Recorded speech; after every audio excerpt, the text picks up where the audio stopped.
하나님의 말씀 봉독하겠습니다. 로마서 8장 37절에서 39절까지의 말씀입니다.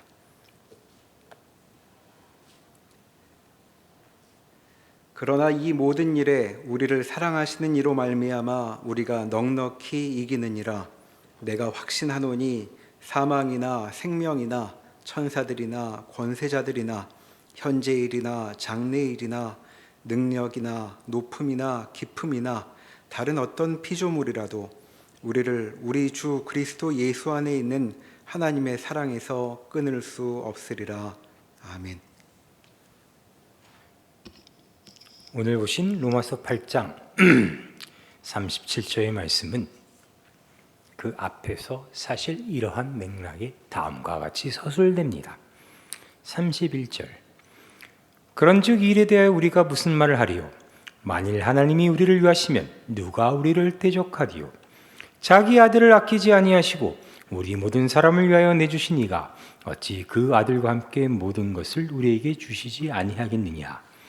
누가 능히 하나님께서 택하신 자들을 고발하리요? 의롭다 하신 이는 하나님이시니 누가 정죄하리요? 죽으실 뿐 아니라 다시 살아나신 이는 그리스도 예수시니 그는 하나님 우편에 계신 자요 우리를 위하여 간구하시는 자신이라.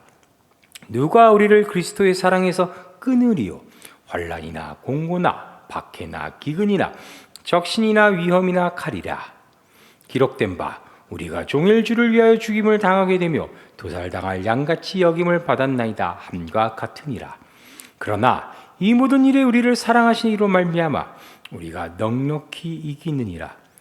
내가 확신하노니 사망이나 생명이나 천사이나 권세자들이나 현재이나 장래이나 능력이나 높음이나 깊음이나 다른 어떤 피조물이라도 우리를 우리 주 예수 그리스도 예수 안에 있는 하나님의 사랑에서 끊을 수 없으리라. 이렇게 된 거죠. 전능하신 하나님이 우리 편을 들어주시고 우리를 향하여 이렇게 끊임없는 사랑을 주시는데 우리는 언제나 넉넉히 이긴다. 그러니 우리는 얼마나 복된 존재냐, 쉽게 얘기하면 얼마나 우리는 짱이냐라는 얘기가 되겠죠. 예수 믿는 게 만만치 않고 이 세상에서 신자로 살아가는 것이 참 어려운 게 현실인데 지금 본 이 바울의 증언을 본다면 바울은 어찌 보면 상남자 중에 상남자, 담대한 자 중에 가장 담대한 용기 있는 자처럼 보입니다. 그런데 여러분께서 기억이 나실지 모르겠지만 이 상남자 바울은 이 바로 전장에는 다음과 같은 모습을 보였던 자입니다. 로마서 7장 16절 만일 내가 원하지 않은 그것을 행하면 내가 이로써 율법이 선한 것을 시인하노니 이제는 그것을 행하는 자가 내가 아니요 내 속에 거하는 죄인이라. 내 속에 곧 내 육신이 선한 것이 거하지 아니하는 줄 아노니 원함은 내게 있으나 선을 행하는 것은 없노라. 내가 원하는 바 선은 행하지 아니하고 도리어 원하지 않은 바 악을 행하는도다. 만일 내가 원하지 않은 그것을 하면 이를 행하는 자는 내가 아니요 내 속에 거하는 죄니라. 그러므로 내가 한 법을 깨달았노니 곧 선을 행하기 원하는 나에게 악이 함께 있는 것이로다. 내 속사람으로는 하나님의 법을 즐거워하되 내 지체 속에서 한 다른 법이 내 마음의 법과 싸워 내 지체 속에 있는 죄의 법으로 나를 사로잡는 것을 보는도다. 오라 나는 곤고한 사람이로다. 이 사망의 몸에서 누가 나를 건져내라. 바울은 7장에서 언제나 내 몸에서 죄를 행하고자 하는 나의 또 다른 마음이 하나님의 법을 따르고자 하는 나의 마음을 이겨 내 몸을 사로잡는 것을 본답니다. 그래서 너무 괴로워. 오라 나는 곤고한 사람이로다. 아무리 내가 원한단들 나는 죄에서 벗어날 수 없는 자로구나. 늘 범죄하는 자로구나. 그것을 나는 매일 보는구나 하고 신세한탄을 하고 있습니다. 그런데 갑자기 8장에 가서 멋있게 39절 같이 높음이나 기쁨이나 다른 어떤 피조물이라도 우리를 우리 주 그리스도 예수 안에 있는 하나님의 사랑에서 끊을 수 없으리라 라고 담대하게 얘기하고 있죠. 그래서 우리는 37절 이 사랑으로 말미암아 넉넉히 이긴답니다. 이야기를 이어서 생각해 봅시다. 매일 나는 죄를 짓고 싶어 하는 마음에 사로잡혀서 어쩔 수 없이 죄를 지을 수밖에 없는 현실을 살아가고 있는데 언제나 넉넉히 이긴다니요. 뭘 이긴다는 겁니까? 좀 더 깊숙이 그 근원적인 이야기를 살펴봅시다. 그렇다면 매일 내가 사로잡혀 짓게 되는 죄는 어떤 죄일까요? 어떤 죄이길래 내 속마음이 원하는 하나님의 법을 따르지 못하고 나로 하여금 이렇게 오라 공고하게 만드는 것일까요? 어떤 죄를 짓게 되는 걸까요? 더 근원적으로 들어가 보겠습니다. 죄란 뭘까요? 여러분이 생각하시기에 죄는 무엇입니까? 시기, 질투, 혐오, 증오, 게으름, 무식, 어떤 게 죄일까요? 방금 제가 나열한 것 모두가 범죄에 해당되는 건 맞지만 이러한 범죄를 내가 지을 수밖에 없는 이러한 것에 의해 나의 몸이 사로잡히게 될 수밖에 없는 더 근원적인, 더 원초적인 죄의 속성이 혹시 있는 것이 아닐까요? 창세기 4장으로 가봅시다.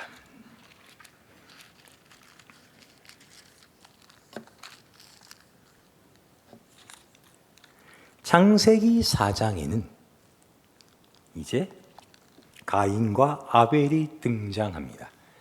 가인과 아벨 이전에 있었던 인류는 누구죠? 소리를 내실 필요 없이 입모양으로 저에게 보여주시기 바랍니다. 가인과 아벨 전에 있었던 인류는 누구죠? 아담과 하와죠. 감사합니다.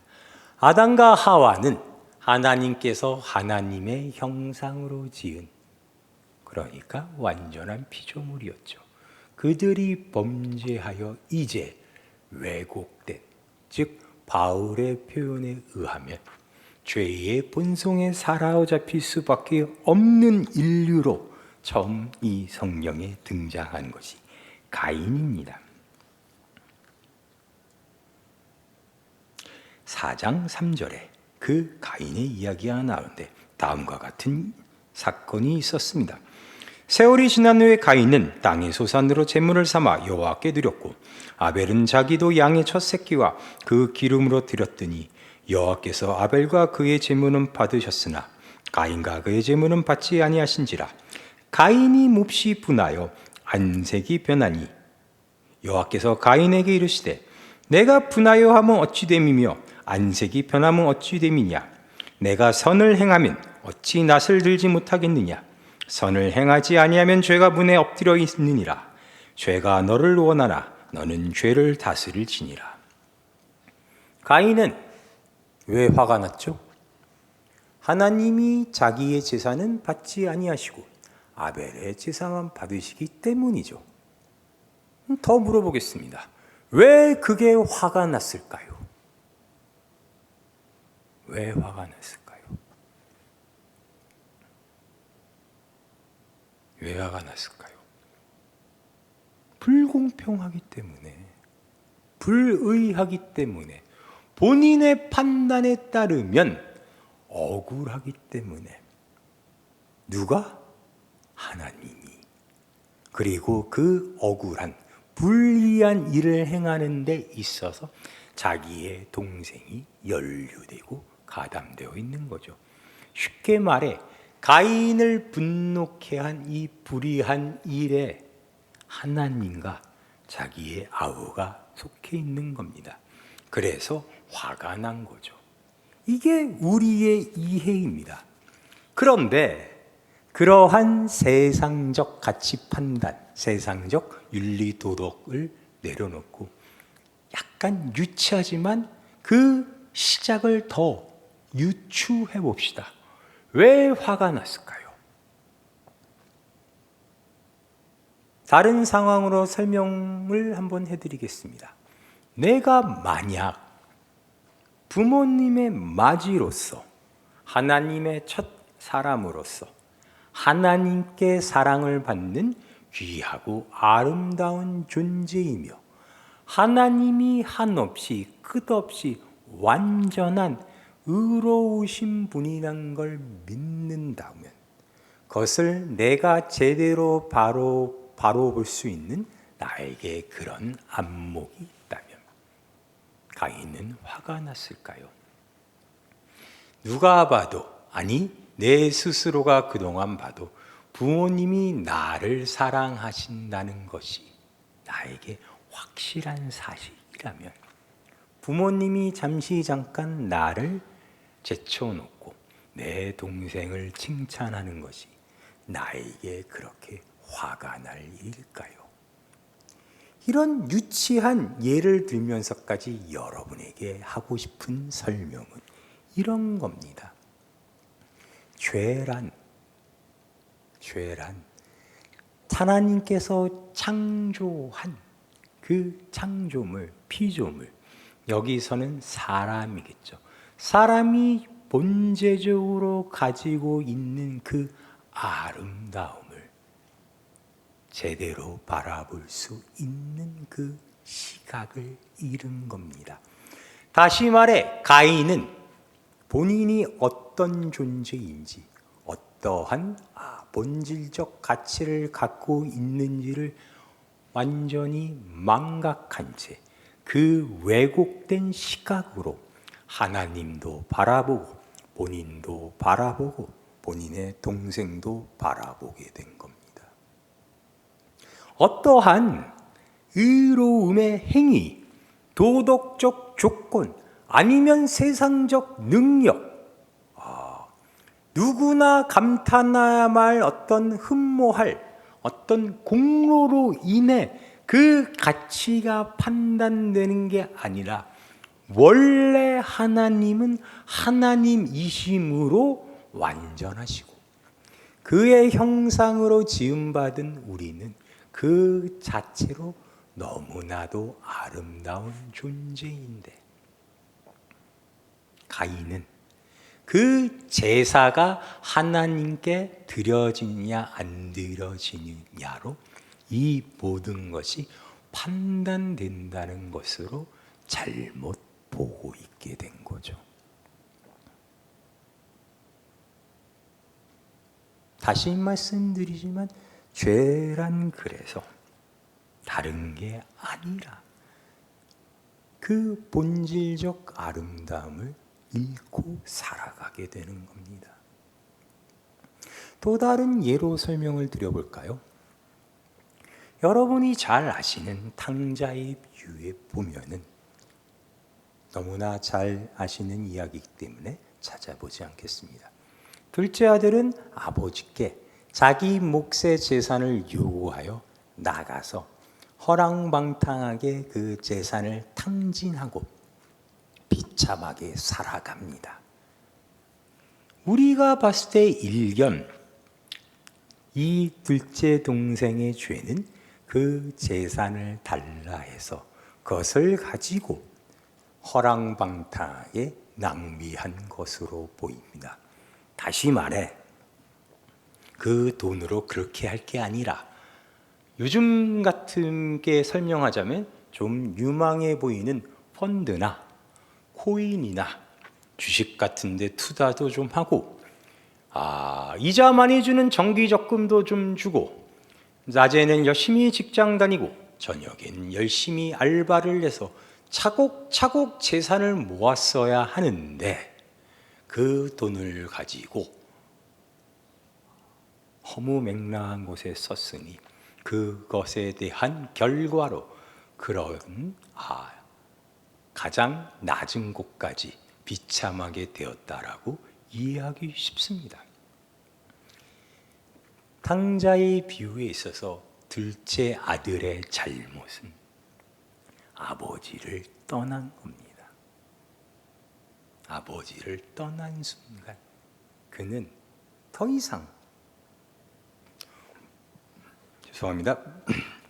본래 가졌던 그 아름다움으로 사람들에게 드러내는 게 아니라 그의 재산, 그의 능력, 그의 행동으로 그 가치가 판단되는 존재로 변모한 겁니다. 그게 죄입니다. 다른 제가 증거를 들어볼까요? 둘째 아들은 자기 아버지 밑에서는 종들조차 대접받는 것을 깨닫고 아버지께 돌아옵니다. 그래서 떠났던 아버지 곁에 오니까 그 아들에게 어떤 일이 벌어지죠? 단숨에 그 아들이 본질적으로 가졌던 가치가 회복되죠. 아버지는 자기를 배신하고 나가서 허랑방탕하게 살았던 아들이 돌아오자 그에게 어떤 조건, 어떤 개가천선, 진보에 대한 약속이나 조건을 내세우지 않고 돌아온 것만으로 가장 좋은 옷을 입히고 금가락지 끼우고 잔치를 벌립니다. 내 아들의 얼마나 귀중한 존재인가를 세상에 바로 보이게 된 거죠.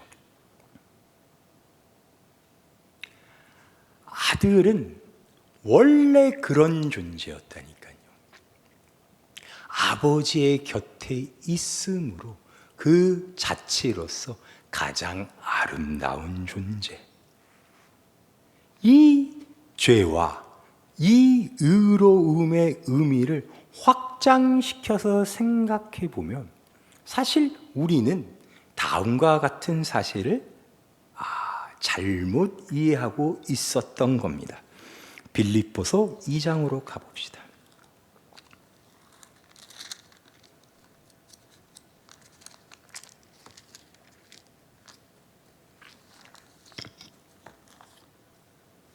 빌립보서 2장 1절부터 16절까지의 말씀. 그러므로 그리스도 안에 무슨 권면이나 사랑에 무슨 위로나 성령의 무슨 교제나 긍휼이나 자비가 있거든 마음을 같이하여 같은 사랑을 가지고 뜻을 합하여 한 마음을 품어 아무 일에든지 다툼이나 허영으로 하지 말고 오직 겸손한 마음으로 각각 자기보다 남을 낮게 여기고 각각 자기를 돌볼 뿐더러 또한 각각 다른 사람들의 일을 돌보아 나의 기쁨을 충만하게 하라. 너희 안에 이 마음을 품으라. 곧 그리스도 예수의 마음이니 그는 근본 하나님의 본체시나 하나님과 동등됨을 취할 것으로 여기지 아니하시고 오히려 자기를 비워 종의 형체를 가지사 사람들과 같이 되셨고 사람의 모양으로 나타나사 자기를 낮추시고 죽기까지 복종하셨으니 곧 십자가에 죽으심이라. 아버지와 함께한 아버지를 제대로 바라보고 자신의 아름다움을 제대로 바라본 최초의 인류, 우리의 조상 예수 그리스도가 어떻게 했느냐에 대한 설명이죠. 자기를 낮추고 다른 사람을 사랑하고 끝까지 복종하여 십자가에 달렸다. 이러므로 하나님이 그를 지극히 높여 모든 이름 위에 뛰어난 이름을 주사 하늘에 있는 자들과 땅에 있는 자들과 땅 아래에 있는 자들로 모든 무릎을 예수의 이름에 꿇게 하시고 모든 입으로 예수 그리스도를 주라 시인하여 하나님 아버지께 영광을 돌리게 하셨느니라. 그러므로 나의 사랑하는 자들아, 너희가 나 있을 때뿐 아니라 더욱 지금 나 없을 때에도 항상 복종하여 두렵고 떨림으로 너희 구원을 이루라. 너희 안에 행하신 이는 하나님이시니 자기 기쁘신 뜻을 위하여 너에게 소원을 두고 행하게 하시나니 모든 일을 원망과 시비가 없게 하라. 이는 너희가 흠이 없고 순전하여 이그러지고 거스는 세대 가운데서 하나님의 흠없는 자녀로 세상에서 그들 가운데 빛들로 나타내며 생명의 말씀을 밝혀 나의 다름질이 헛되지 아니하고 수고도 헛되지 아니하므로 그리스도의 날에 내가 자랑할 것이 있게 하려 함이라. 이 어그러지고 거스리는 세대, 자신의 아름다움을 바로 보지 못하고 하나님의 의로우심을 바로 보지 못하여 그 어떤 다른 것으로 가치를 매기고 자신의 아름다움을 드러내기 위하여 다른 사람을 추하다고 끌어내리며 그렇게 곡해하여만 살아남는다 생각하는 이 시대 가운데 너희는 예수 그리스도의 마음을 품어.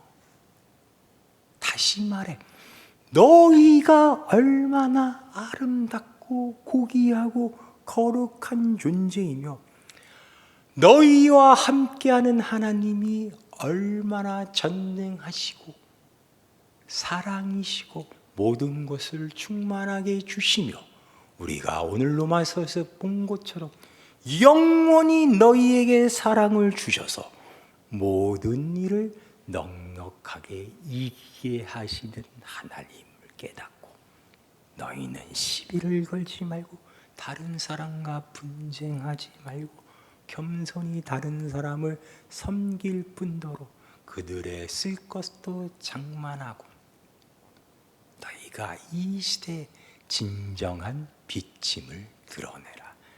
그렇게 너희의 구원을 이루라 하는 것이었습니다.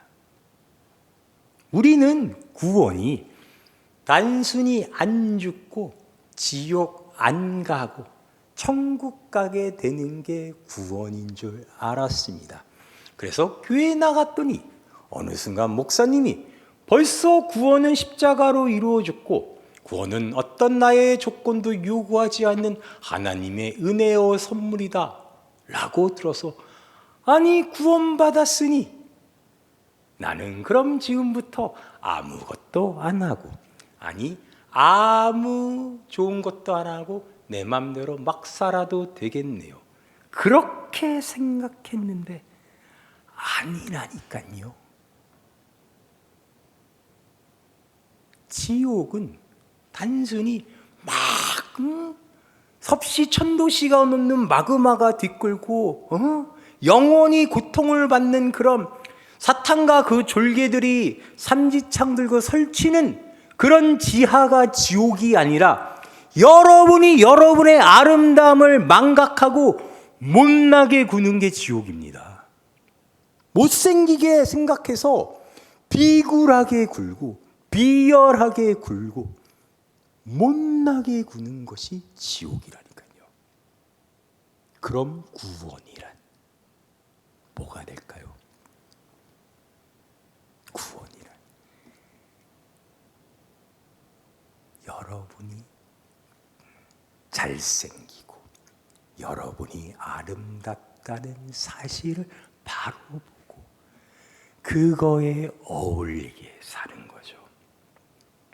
내가 이제 세상의 모든 능력과 권세와 모든 것에 대한 그 권리를 하나님이 나한테 주셨으니 나는 이걸로 콩나물 파는 할머니를 괴롭혀도 되겠네요 하는 것이 죄라니까요.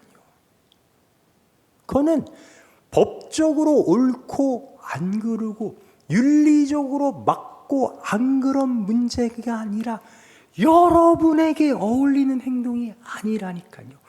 여러분이 원래 가지고 있던 여러분의 그 무엇과도 바꿀 수 없는 여러분 자체의 아름다움, 귀중함, 소중함에 너무나도 어울리지 않는 못난 짓입니다. 우리가 이루어야 할 것은 그렇기 때문에 단순히 난 죄 없어, 난 잘못 없어, 청년부 부서 모임 갔더니 의자가 안 깔려 있어, 난 책임 없어, 내가 맡은 일은 저게 아니야. 청년부에 갔더니 누구는 OS를 먹는데 누구는 노티드를 먹는다. 내 잘못 아니야. 난 임원 아니야. 난 회장 아니야. 이런 게 아니라 여러분이 늘 하나님 예수 그리스도의 마음을 품어 그들의 쓸 것과 그들이 필요한 것과 그들의 행복을 위해 같이 십자가를 달리는 그 자리에 들어와 계셔야죠. 지난주 24일 날 청년 2부는 성탄의 행사로 저녁 식사를 나누었습니다. 제가 몇몇의 청년 2부 봉사자들과 함께 음식을 손수 준비했는데 구매 과정부터 요리를 할 때까지 정말 너무 힘들어서 실제적으로 여러 번 토까지 했습니다. 그렇게 음식을 만들어 그날 가고 다 같이 맛있게 먹는데 목사님 수고롭게 이렇게 맛있는 음식을 만들어 주셔서 감사합니다 한 사람은 오늘 대표기도 한 박미나 자매 한 명뿐이었습니다. 천국이란 그런 거죠. 제가 여러분에게 제가 잘생겼다고 얘기를 하는 게 아니란 걸 이해해 주시기 바랍니다. 제가 제 스스로가 외모가 뛰어나다고 얘기를 하는 게 아니라 바울처럼 저도 여러분과 마찬가지로 늘 죄가 제 몸을 사로잡는 걸 봅니다. 에이씨 힘들게 고생했는데 고맙다고 하는 놈 하나도 없고 목사님은 드셨어요 하는 놈 한 놈도 없고 내 두 번 다시는 이런 바보 같은 고생하신 짓은 하지 말아야지. 그렇게 마음먹었습니다. 성탄 이브날 밤에. 그게 솔직한 저의 본심이었습니다. 그러나 늘 하염없이 부어주시는 하나님의 사랑으로 말미암아 저는 넉넉하게 이기게 됩니다. 무슨 말이냐? 다음에 또 그런 일이 있으면 저는 또 그러고 있겠죠.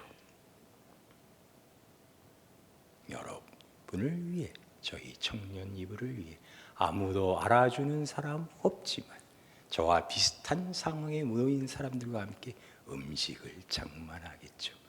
여러분들도 교회에 나와서 지금 그러고 계신 겁니다. 여러분 각자의 자리에서 구원을 이루고 계시는 겁니다. 여러분의 개인의 구원뿐만 아니라 여러분이 사랑하는 이 신앙 공동체 형제 자매들의 구원도 함께 이루고 계신 거죠. 우리는 우리가 그렇게 잘나고 소중하고 예쁜 존재란 걸 믿지 못합니다. 내가 아무리 거울을 봐도 나에겐 그 어떤 선한 것도 나올 것 같지 않습니다. 그래서 오늘도 나는 못나게 굽니다.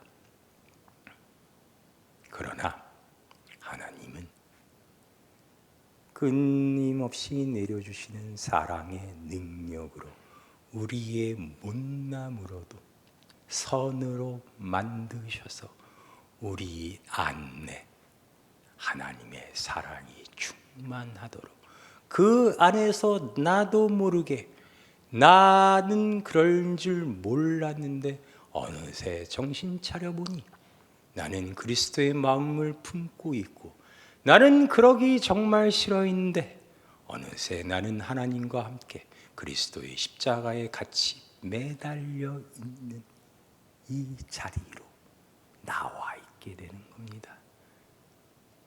올 한 해 여러분의 인생은 어떠셨습니까? 1월 1일에 세웠던 계획 중에 여러분의 마음대로 이루어지지 않은 계획들이 많이 있으신가요? 여러분의 생각처럼 되지 않아 올 한 해 여러분을 괴롭히고 참 밤잠 못 이루게 했던 그런 후회스러운 일들이 많으신가요? 12월 30일이 되어서 이제 그것들을 정리하여 내 다시는 2024년이 되면 그런 어리석은 짓들은 하지 말아야지 라고 다짐하시고 그렇게 실행하시기를 원하십니까? 여러분은 하나님의 귀한 자녀들입니다. 여러분은 그리스도의 사랑으로 인해 모든 일에 있어서 넉넉히 이기는 자들입니다. 여러분의 인생은, 여러분의 한 해는, 여러분의 하루는 후회가 후회로 끝나지 않고 여러분의 잘못이 잘못으로 끝나지 않는 그것으로 말미암아 우리 모두의 구원이 더 완성되어 가는 그 귀중한 시간과 과정으로 쓰이고 있습니다. 오늘 당장은 내가 나의 아름다움을 믿지 못하고 지금 당장은 하나님이 정말로 의로우시다는 걸 보는 눈이 나에게 없을지라도 이것이 나의 결과가 아니요 하나님은 나를 반드시 모든 일에 있어서 승리하게 만드는 그리하여 하나님이 정말로 의로우시고 그런 하나님의 자녀된 나는 정말 이 세상 가장 아름다운 존재임을 내 눈으로 직접 보게 하는 그런 자리로 우리를 이끌어 나가실 줄로 믿습니다. 기도하시겠습니다. 하나님 아버지 은혜를 감사합니다. 하나님의 자녀로 태어난 우리는 비록 매일매일 우리를 죄의 속성이 감싸는 공고한 인생 가운데 있으나 끊임없이 내려주시는 하나님의 사랑과 능력으로 말미암아 그 모든 것이 협력하여 선을 이루고 그렇기 때문에 모든 일에 있어서 넉넉히 이기는 기적을 소유한 귀한 존재인 줄로 이제 우리가 믿습니다. 주께서 우리에게 주신 그 아름다움을 잊지 말고 그 아름다운 모습을 세상에 그대로 드러내는 귀한 존재로서 이그러진 세상의 빛된 존재로 이 세상을 용감하게 살아가는 우리 남포교회 청년들이 될 수 있도록 매일 우리와 함께 계셔 주시옵소서. 예수님의 이름으로 기도하였습니다. 아멘.